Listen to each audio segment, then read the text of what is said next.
안녕하세요. 한 주간의 IT 소식을 전달해드리는 전파뉴스의 전파남입니다. 이번 주는 애플의 키노트가 어제 발표가 돼서 조금 빠르게 업로드하기로 결정을 했습니다. 이번 애플 키노트에서는 애플 아케이드, 그리고 애플 TV 플러스, 그리고 아이패드 OS, 그리고 애플 워치, 그리고 마지막으로 아이폰 11에 대해서 발표를 하였습니다. 키노트 영상을 최대한 압축을 해갖고 설명을 드리도록 하겠습니다. 첫 번째로는 애플의 아케이드 서비스입니다. 애플 아케이드 서비스는 세계 최초의 구독형 게임 서비스라고 하는데요. 이 오프라인 다운로드 플레이가 가능하다는 걸로 봐서는 플레이스테이션 나우나 지포스 나우처럼 스트리밍 서비스는 아닌 걸로 생각이 돼요. 구독하여서 마음대로 그 아케이드 탭 내에 있는 게임들을 모두 액세스하고 플레이할 수 있는 서비스라고 하고요. 이게 제일 큰 장점이 있는데, 일단은 게임 내에 광고랑 인앱 결제가 없다고 합니다. 그리고 아이폰, 아이패드, 맥 세 가지 기기를 넘나들면서 크로스 플랫폼으로 플레이를 할 수 있다고 합니다. 구독형 서비스인 만큼 넷플릭스나 이런 것처럼 최대 가족 5명이서 공유해서 플레이할 수 있고요. 출시 타이틀은 한 100여 개 정도 되고 매달 새로운 타이틀이 올라온다고 하고요. 키노트에서는 파트너사로 코나미랑 캡콤이 등장을 했어요. 저는 두 회사가 등장하길래 뭐 메탈기어 솔리드나 몬스터 헌터나 뭐 이런 게 애플로 나오나 했는데 그런 건 아니고 되게 두 회사는 캐주얼 게임을 들고 왔더라고요. 추후에는 몬스터 헌터나 뭐 매기쇼 같은 대형 콘솔 게임들도 아이폰이나 아이패드에서 즐겨볼 수 있지 않을까 생각이 듭니다. 이용은 9월 19일부터 가능하고요. 4.99달러부터 시작을 한다고 합니다. 국내 날짜로는 20일부터 시작이에요. 두 번째 발표한 건 애플 TV인데요. 이번에는 애플 TV 기기 자체를 강조하지 않고 콘텐츠에 대해서 강조를 했어요. 애플에서 넷플릭스와 같이 이런 어떤 구독형 서비스의 아케이드도 그렇고 맛을 들였는지 구독형 서비스를 시작을 한다고 했고요. 넷플릭스 오리지널, 뭐 유튜브 오리지널처럼 애플 오리지널 컨텐츠들이 선보인다고 합니다. 키노트에서는 C라는 왕자의 게임 비슷한 드라마 외에 한 4가지 정도를 발표를 했고요. 애플 TV 플러스의 새로운 시리즈 첫 공개는 11월 1일날 이루어진다고 하고요. 한 달에 4.99달러라고 하고 뭐 구독하면 당연히 광고는 없이 시청이 가능하다고 하네요. 이번에 새로 나온 아이폰, 아이패드, 맥을 구매 시에 애플 TV 1년권을 무료로 증정한다고 하네요. 꽤나 파격적인 프로모션이긴 한데 그냥 넷플릭스랑 뭐 이번에 새로 나온 디즈니 플러스들하고 컨텐츠 부분에서 경쟁이 될지는 좀 모르겠어요. 가격이 저렴하긴 한데. 세 번째는 아이패드 OS와 신형 아이패드입니다. 사실 이번 아이패드 공개는 아이패드 자체보다 신형 아이패드 OS에 좀 더 중점이 맞춰져 있는데요. 뭐 새로 나온 7세대 아이패드 같은 경우에는 10.2인치 레티나 디스플레이에 3500만 픽셀을 가지고 있다고 합니다. 퍼포먼스는 일반 노트북에 비해서 뭐 2배 빠르다고 이렇게 키노트에 표시를 해놨는데 실상은 A10 퓨전 칩이 들어가 있어요. 이번 아이폰 11에서 새로 들어간 AP가 A13이거든요. 굉장히 이전 세대 AP가 들어갔는데 이거 옛날에 삼성에서는 하던 짓인데 요새는 이제 삼성이 개가천선 해가지고 갤럭시 탭 S6에 스냅드래곤 855를 넣어줬잖아요. 이게 프로 모델이 아니라 그런지 굉장히 이전 칩셋이 들어간 건 좀 그렇고요. 사실 이 발표의 메인 중심은 아이패드 OS였고요. 지금까지 아이패드는 기존의 아이폰과 같이 iOS를 썼었는데 이제 드디어 패드 전용 OS인 아이패드 OS가 나왔다고 합니다. 이 아이패드 OS가 나오면서 이제 여러 개 앱을 동시에 실행시킬 수 있는 멀티태스킹 기능이 추가가 됐고요. 그리고 키보드를 한 손 맞춤으로 줄일 수가 있다고 합니다. 그리고 USB를 바로 꽂아가지고 멀티미디어를 옮길 수 있게 드디어 바뀌었고요.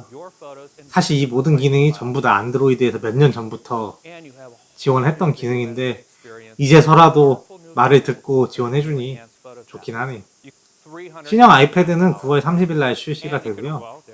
아이패드 OS 같은 경우에는 구형 아이패드 유저들에게도 배포가 된다고 합니다. 그리고 네 번째로는 애플워치인데요. 일단 처음 시작할 때 3가지 강화된 헬스 기능에 대해서 먼저 이야기를 해줘요. 첫 번째는 히어링 스터디라고 해서 이제 주변 소음에 내가 얼마나 노출됐는지 측정을 해주는 기능이 있고, 두 번째 같은 경우에는 여성분들의 이제 생리 주기를 체크해주는 어플이 있어요. 요거는 여성분들은 꽤 유용하지 않을까. 세 번째는 원래 있었던 이제 심장박동 및 움직임에 관한 트래킹 강화 내용이었습니다. 본격적으로 애플워치 5 같은 경우에는 메인으로 지금 내세우는 게 Always On Display 기능입니다. 사실 타사 워치 제품에서는 전부 다 이미 지원이 되고 있던 기능이긴 한데 요거를 메인으로 들고 오는 건 좀 그렇긴 한데 어쨌든 뭐 그만큼 새로 나온 게 없다는 뜻이기도 하겠죠. 두 번째로는 나침판 기능이 키노트에서 이야기하기로는 뭐 트래킹이나 산행, 뭐 별자리 관측에 유용하다고 하네요. 그리고 세 번째로 이머전시 기능. 뭐 전작에서도 강조됐던 기능인데 넘어지거나 뭐 이랬을 때 자동으로 뭐 119에 콜해주는 기능이 인터내셔널적으로 다 사용이 가능하다라는 내용이었고요. 그리고 외관상 티타늄 소재가 추가되었다고 하네요. 그리고 특이한 거는 역시 항상 이전작에도 나왔던 에르메스 제품들이 엄청나게 예쁘게 나온 게 가장 눈에 띄네. 가격은 GPS 모델 같은 경우에는 399달러, 셀룰러 플러스 GPS 모델 같은 경우에 499달러로 책정이 돼서 9월 20일 날 정식 발매가 된다고 합니다. 다섯 번째로는 아이폰 11이 드디어 아이폰 이야기인데요. 6개의 새로운 색상이 출시가 된다고 하고 카툭티는 3단 카툭티예요. 루머로 나왔던 사진들보다 더 끔찍하게 나왔는데 먼저 카메라 렌즈 판이 있고 그 위에 인덕션처럼 튀어나온 렌즈들이 있어서 3단 카툭티로 등장을 했고요. 근데 이것도 시간이 지나면 에어팟처럼 익숙해지지 않을까 싶네요. 그리고 디스플레이는 6.1인치 레티나 디스플레이인데요.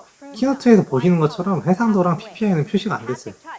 제가 궁금해서 역시 찾아보니까 해상도는 FHD가 안 되는 해상도고요. 그리고 LCD 액정을 쓰고 지겹디 지겨운 326 PPI 제품입니다. 항상 이런 애플의 엔트리급 모델은 FHD가 안 되는 해상도로 판매를 했었거든요. 근데 이제 기존에 같은 경우에 아이폰 XR이라 그래서 레귤러 모델로 확실히 좀 뭔가 네이밍부터 이 보급형 느낌이 났었는데 얘는 아이폰 11로 하니까 좀 보급형 냄새가 덜 나는 네이밍이긴 하네요. 근데 어쨌든 이 제품은 매칭되는 게 기존작인 아이폰 XR하고 매칭이 된다는 거 알아두시면 좋을 것 같고요. 그리고 사운드 기술 향상을 위해서 돌비 앰모스 기술이 추가가 되었어요. 카메라는 광각 카메라와 초광각 카메라를 지원을 하고요. 촬영 시 버튼을 탭해서 전환하면 돼요. 요거는 갤럭시랑 거의 유사한 걸로 파악이 됩니다.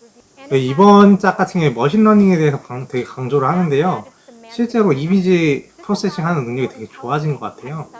대표적으로 뭐 나이트 모드랑 포트레인 모드가 있는데 나이트 모드 같은 경우에 사실 타사에서도 이런 기능들이 많이 강조를 하는데 포트레이트 기능 같은 경우에는 진짜 배경을 정확히 인식을 해야 다 날려버리는 부분이 되게 정말 머신러닝이 힘을 많이 썼구나 라는 게 느껴져요. 확실히 애플이 소프트웨어의 강자구나 느껴지는 대목입니다. 셔터 버튼을 길게 누르면 동영상 녹화가 되고요. 동영상은 4K에 60프레임까지 지원을 하고 있어요. 이번에 들어간 AP는 A13 같은 경우에는 CPU, GPU 성능이 현 세대 최고 성능이라고 이야기를 하고 있어요. 마지막으로 이제 아이폰 11 프로와 프로 맥스 제품입니다. 이 플래그십 제품은 키노트에서 보시는 것처럼 해상도랑 PPI를 공개를 해요. 액정도 LCD가 아닌 OLED. 그래서 플래그십 폰을 사시고 싶으시다 하면은 최소 11 프로는 구매를 하셔야지 플래그십이라고 볼 수 있죠. 크기만 따지면은 이 프로 모델이 가장 작고 그 다음에 아이폰 11 그리고 아이폰 11 프로 맥스 모델 순으로 크기가 커집니다. 각각 5.8인치, 6.1인치, 6.5인치입니다. 배터리 타임은 11 프로가 기존 XS 대비해서 4시간 정도 늘었고 11 프로 맥스가 기존 XS 맥스 대비해서 5시간 정도 늘었다고 합니다. 이 프로 제품들은 18W 킥차지 충전기가 기본 제공이 되고요. 카메라 같은 경우에는 그냥 아이폰 11에서 망원 카메라가 하나 추가돼서 3구 인덕션이 완성이 됩니다. 가격은 프로 모델은 999달러, 그리고 프로 맥스 모델 같은 경우에는 1099달러로 발매가 될 예정이고요. 9월 20일 날 출시된다고 합니다. 사실 이번 키노트 같은 경우에는 정말 혁신적이라고 할 만한 게 크게 없었고요. 주목할 만했던 거는 애플의 아케이드라는 구독형 게임 서비스랑 드디어 이제 소비자들의 목소리를 들어준 아이패드 OS 그리고 아이폰 11의 카메라 기능들이 개인적으로 이번 키노트를 보고 느낀 소감은 사실 애플 아케이드가 굉장히 애플의 굉장한 사업성을 대변해주고 있다고 저는 생각이 들어요. 캐시카우 중에 하나인 게임 인앱 결제를 과감하게 삭제를 하고 타사에서 제공하는 뭐 PS 나우라든지 지포스 나우처럼 약간 불안정한 스트리밍 서비스보다는 구독형으로 모든 게임을 다운로드하고 즐길 수 있게 만들었다는 서비스를 내놨다는 것 자체가 사실 기술적으로 생각하면 이게 되게 별거 아닌 기술이거든요. 정말 기술적으로 어려울 게 하나도 없어요. 근데 애플이 정말 게임 시장에 변화를 정확하게 캐치를 하고 있다고 생각해요. 애플. 현재 게임 시장은 아직 스트리밍으로 넘어가진 않았어요. PS 나우라든지 지포스 나우 같은 서비스가 활성화되지는 않았고 결국에는 현재 게임 시장은 그냥 뭐 타이틀을 구매해서 사는 게임이 아직도 메인의 주류란 말이에요. 지금 여기서 이 스트리밍 서비스로 넘어갈 거는 100% 확실한 거의 기정사실 같은 이야기인데 사실 되게 과도기적이거든요. 이 중간에 비어 있어요. 이 비어 있는 자리를 정확하게 캐치하고 애플이 구독형 서비스로 이렇게 나왔다는 게 정말 시대를 읽을 줄 아는구나 애플이, 이런 생각이 드네. 역시 잘 나가는 회사는 다르구나. 사실 이게 누구나 할 수 있는 서비스인데 이걸 정확하게 캐치하고 생각해냈다는 애플이 정말 대단한 것 같고, 어차피 이렇게 한번 구독형 시장을 확보를 해놓으면은 나중에 이게 스트리밍 서비스로 전환이 된다 라고 하면은 그 구독자, 그 서비스를 그대로 끌고 스트리밍 서비스로 넘어갈 수 있기 때문에, 만약에 이 애플의 아케이드 서비스가 성공을 한다면은 앞으로 차세대 게임 시장까지도 애플이 선점 효과를 누릴 수 있지 않을까 되게 생각이 듭니다. 오늘의 전파 뉴스는 여기까지고요. 유익하셨다면 구독과 좋아요 부탁드립니다.